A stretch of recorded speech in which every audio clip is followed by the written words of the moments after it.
पांचों बेटों की बातें सुनकर भावुक हो जाती है और कहती है, ठीक है, अब बस भी करो। जब देखो तब पांचों मिलकर पांडव की तरह पाठ पढ़ाते रहते हो। गरीब की बेटियों का ही बसेरा बनेगा यहाँ।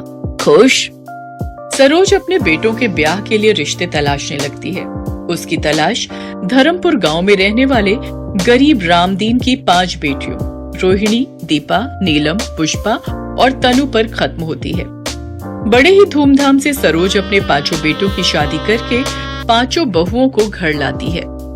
मेरी 5 बहुओं, अपने दाहिने पैर को इस अक्षत कलश पर पैर लगाकर गृह प्रवेश करो।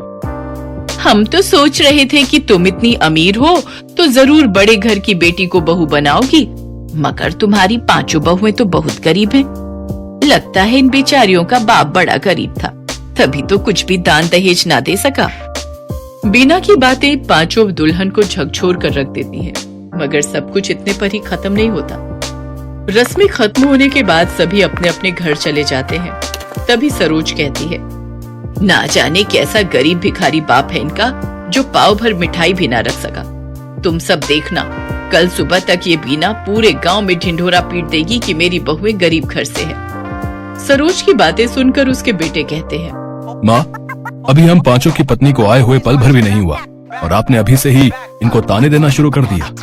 सरोज की कड़वी बोली उसकी बहुओं के दिलों को अंदर तक चोट पहुंचा रही होती है। देखते ही देखते सप्ताह पर सप्ताह, महीने भी बीत जाते हैं। एक शाम बीना सरोज के पास आती है।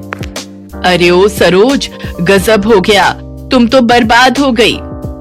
ऐसा भी क्या हो गया जो तेरी सांसें ऊपर नीचे हो रही हैं? ठीक से बता, जल्दी क्या हुआ? तेरे कपड़े के कारखाने में गंभीर आग लग गई है। तेरे 5 बेटे कर्मचारी सहित ढेर हो गए। ये सुनकर सरोज कारखाने की ओर दौड़ती है, जहाँ सब कुछ धू धू करके जल रहा होता है। अपने बेटों के जले हुए शव देख